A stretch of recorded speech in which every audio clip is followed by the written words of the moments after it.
Good day. Ira Epstein of Linn & Associates with your metals market wrap-up. And here we are on Thursday, the 12th of December, 2019. And we're just after 4 p.m., so we have the settlement prices.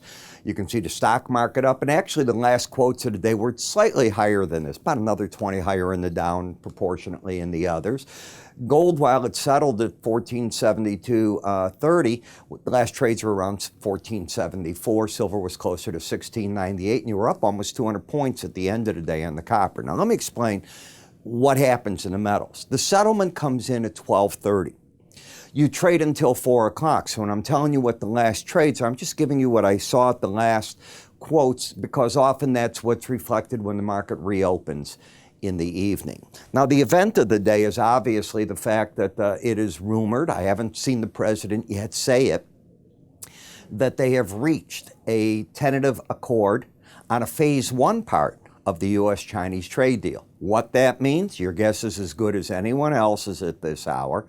But the fact that the market's up as much as it is, and we saw the bonds and notes down as much as they are, gives you an idea that this has occurred. So now the question is the devil in the details. What are they? What did the president finally settle on? Don't know. But you take into account the USMCA deal that will probably be passed sometime in January is my guess. You take into account, if this is true, and I assume it is, that instead of an extension, you're getting to a phase one accord, and you get a Fed that is watching and very concerned about world trade and said its monetary policy is stable right where it's at. Interesting. I know I was on Fox yesterday and Bloomberg this morning, and I was talking about that I thought these markets were going to go, and knock on wood, so far I've been right. When we take a look at gold on the weekly chart basis, you can see how it's come down and just sort of found a home here in this 14, let's call it the 1460 to 70 range, right through there. Today you lifted up, made a higher high than you recently did, but got thrown back by the end of the day. In fact, if you look at it, you made a higher high and then you closed lower on the day. When we take a look at the swing line, they are still up. You still have in place the pattern of higher lows and higher highs. Why did the market stop its rally? Well, first thing we'll look at are moving averages. You've been playing around this 18-day average and haven't really left it since the beginning of December. Now, I know it sounds so far away. It's all of 12 calendar days, not very far.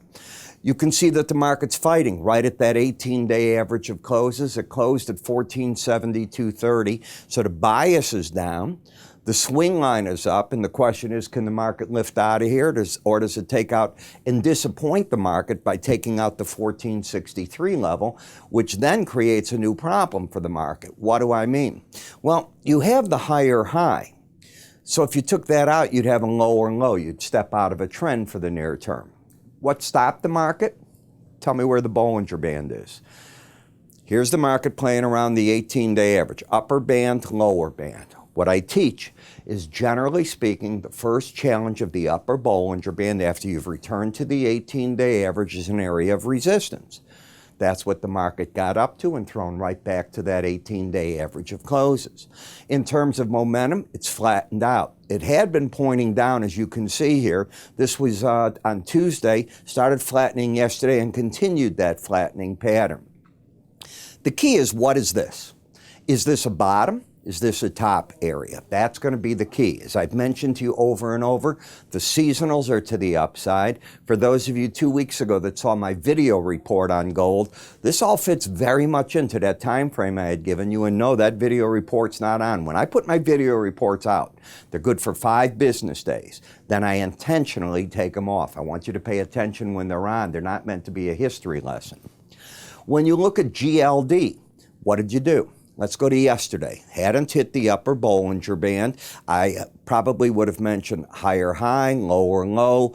The market today, an outside day to the downside. Now, in order to get this market saying it's laid a trap for the bears, you have to take out today's high. But something else is important here. It closed down, and unlike the futures, which close at 12:30 and don't get to see the rest of the trade, when I say close, settle is really the word that I'm looking for.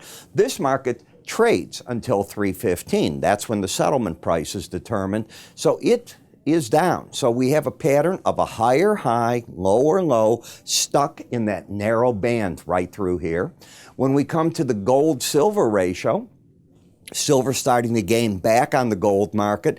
As you fall in price, it means you need less ounces of silver to get an ounce of gold. When we come to the GDX, I'll stay first on the juniors. What number did you go up to and run into the resistance? I'll show it to you again. Here is yesterday's action. This is today, and the market finished up right here. So again, those first challenges of Bollinger Bands are very important. You negated the downtrend today in GDX. I'm going to take this arrow that's pointing down, have it point up for tomorrow. So now you've got a higher high and a lower low. Where did the market stall? Again, this market hit the combination of the upper Bollinger Band, the 100-day average, and then got itself thrown back, finishing at 2,800, right literally against those two numbers, just above actually the upper one.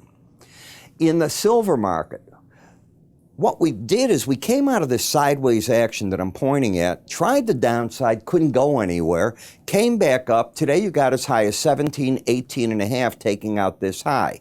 So now you have a lower low, higher high. You're not in a trend. Momentum is turned up. The bias is down. The market has negated a downtrend, but it hasn't begun an uptrend.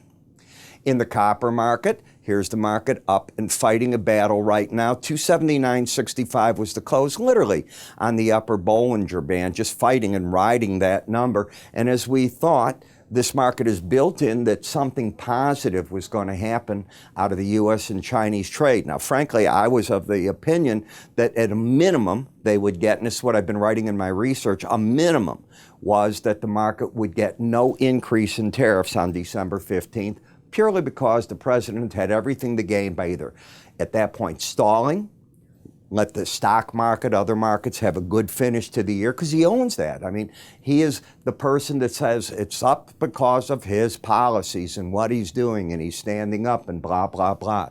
Well, whatever, this market didn't run on the news today because I think it's already built in a lot of that. Platinum, wow. Market's still running. Finally, I'm seeing the news stories break, confirming what I had told you, that it got so wet in South Africa that they turned off electricity. Now, there are different parts, don't get me wrong, where these mines are, that it's drought conditions too. But power outages occurring, getting energy for the coal to drive the mines, that has been a problem. And the market is recognizing that and moving higher. But the strongest of the markets, without question, has been the palladium market. I'm nervous because today I read a report where some traders are saying, and this was in national news, maybe $3,000 next year. Whenever I hear that, it's like, tulips. Got to be careful. If you don't know what I'm saying on tulips, go on the internet, you'll understand. But here you are with your embedded reading. It's still a run. It's new highs for the year. I would bet this is the best performing commodity of the year. I haven't looked to see which one yet is going to end up that, but it's got to be the candidate. In the dollar index, a bounce off today's news. Okay. Why is the question? I think it's going to take time to reverberate around the world if we did a phase one deal. I'm hoping we did.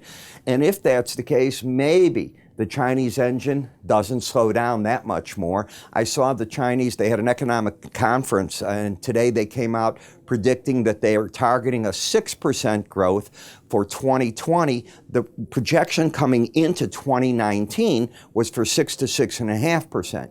So they're not looking for a lot more of a slowdown. I would say if we did a phase one deal with them and we roll back, I don't know how much we're going to roll back tariffs, but if we roll back tariffs, well, that certainly doesn't hurt. The question is, none of us know the details of all this.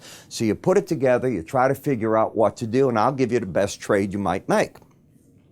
I'm offering, with any one-year subscription to my research, my charting course for free. That ends this Sunday. I will not be offering that again I don't know if I'll ever offer it again, so there's just no way to know. But in any case, it's $179.95 value. To give you an idea, my full subscription cost you can get as low, if you have an account with us and so on, $500 a year. That's my written updates, for example, my oral updates included with it, specific written trade recommendations, and all the commentary. We go down as low as $156 a year for my morning morning subscriber video, and that's the one, and I thank so many of you that have written for the different ETFs you want me to cover. I fully intend in January to start an ETF subscription service, okay? So be ready for that. The ones you've sent me, believe me, they're under solid consideration. I want to put them into groups, and then we'll start talking about that. But if you'd like to try this all out and get the charting course so you really understand the way that I teach and can do it yourself in most cases, all you need to do is go to our website under www.iraepstein.com and go to the keyword research. You can read the different packages. You can also go under education to see the course. And right up here, if you click that icon, you can, if you're watching me on YouTube, it'll take you right there. I'm Ira. You have a good day, and I'll see you tomorrow.